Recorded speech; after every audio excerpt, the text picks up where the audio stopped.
Bayangkan Anda bangun di suatu pagi, membuka media sosial, dan melihat satu berita utama yang bikin dada sesak. $1 Amerika resmi menyentuh angka Rp20.000.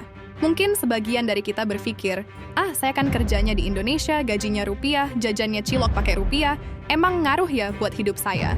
Jawabannya, ngaruh banget.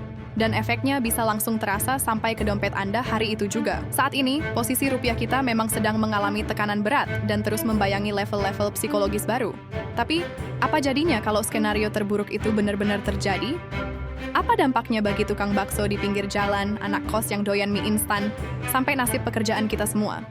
Di video kali ini, kita akan bedah secara sederhana, tanpa istilah ekonomi yang bikin pusing, tentang apa saja yang akan berubah di Indonesia kalau dolar tembus Rp20.000. Tonton sampai habis karena di akhir kita juga akan bahas peluang apa yang bisa kita ambil. Oke, mari kita mulai dari tempat yang paling dekat dengan keseharian kita, meja makan. Banyak yang belum sadar kalau isi piring kita sehari-hari itu sangat bergantung pada dolar. Istilah ekonominya adalah imported inflation atau inflasi barang impor. Tahu dan tempe. Indonesia itu importir kedelai raksasa dari Amerika Serikat. Kalau dolar naik jadi Rp20.000, modal beli kedelai otomatis melonjak drastis. Hasilnya, tahu tempe di pasar kalau tidak naik harganya, ukurannya pasti mengecil jadi seukuran kartu ATM. Mie instan dan gorengan. Bahan baku utamanya adalah gandum, yang 100% kita impor. Bersiaplah melihat makanan sejuta umat ini harganya merangkak naik. Susu dan daging sapi. Banyak bahan baku produk susu olahan dan sapi bakalan yang didatangkan dari luar negeri.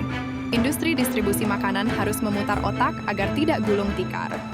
Jadi, kalau dolar tembus Rp20.000, kenaikan harga pangan bukanlah pilihan, melainkan kepastian. Uang Rp50.000 yang biasanya cukup untuk belanja sayur seharian, mungkin nilainya akan terasa menyusut drastis. Selain perut, apalagi yang kena? Teknologi dan transportasi? Coba lihat HP yang sedang Anda pegang sekarang atau laptop yang Anda pakai kerja. Hampir semua komponen elektronik itu dibeli pakai dolar. Jika kurs menyentuh Rp20.000, harga smartphone, laptop, dan barang elektronik baru bakal melonjak tinggi. Bagi yang suka rakit PC atau mau ganti HP, impian itu harus ditunda dulu. Sektor otomotif pun sama. Meskipun motor atau mobilnya dirakit di dalam negeri, banyak komponen mikro dan bahan baku baja yang masih harus diimpor. Dan yang paling krusial adalah BBM, bahan bakar minyak. Indonesia adalah negara net importer minyak bumi. Kita membeli jutaan barel minyak per hari menggunakan dolar. Ketika dolar perkasa di angka Rp20.000, biaya APBN untuk mengamankan pasokan energi kita akan membengkak luar biasa.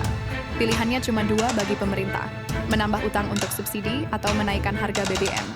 Dan kita tahu, kalau BBM naik, harga ongkos angkutan dan logistik apapun pasti ikut naik.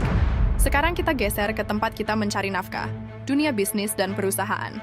Bagi perusahaan-perusahaan di Indonesia yang bahan bakunya mengandalkan impor, angka Rp20.000 per dolar adalah lampu merah. Biaya produksi meroket, tapi mereka tidak bisa sembarangan menaikkan harga jual ke konsumen karena daya beli masyarakat juga sedang lemah. Kondisi terjepit ini bisa memaksa perusahaan mengambil langkah efisiensi yang ekstrem, mulai dari pemotongan biaya operasional, pengurangan fasilitas, hingga yang paling kita takuti, gelombang PHK. Tapi tunggu dulu, di dalam ekonomi, setiap ada yang buntung pasti ada yang untung. Hukum alamnya selalu begitu. Siapa saja mereka yang justru tersenyum saat dolar tembus Rp20.000? Para eksportir komoditas. Pengusaha yang menjual kelapa sawit, batu bara, hasil laut, atau kerajinan lokal ke luar negeri akan panen raya. Mereka memproduksi barang dengan biaya rupiah, tapi dibayar menggunakan dolar yang nilainya sedang mahal-mahalnya. Sektor pariwisata. Indonesia akan terlihat sangat murah bagi turis asing. Dengan membawa sedikit dolar, mereka bisa menikmati fasilitas mewah di Bali atau Lombok. Ini bisa jadi momentum bangkitnya wisata lokal. Kesimpulannya, jika dolar menembus angka Rp20.000, Indonesia tidak langsung kiamat secara ekonomi, karena fundamental ekonomi kita sejauh ini masih menunjukkan pertumbuhan yang cukup baik. Namun, penyesuaian hidup yang harus kita lakukan akan terasa pahit. Harga barang naik dan kita dipaksa untuk lebih ketat mengatur keuangan.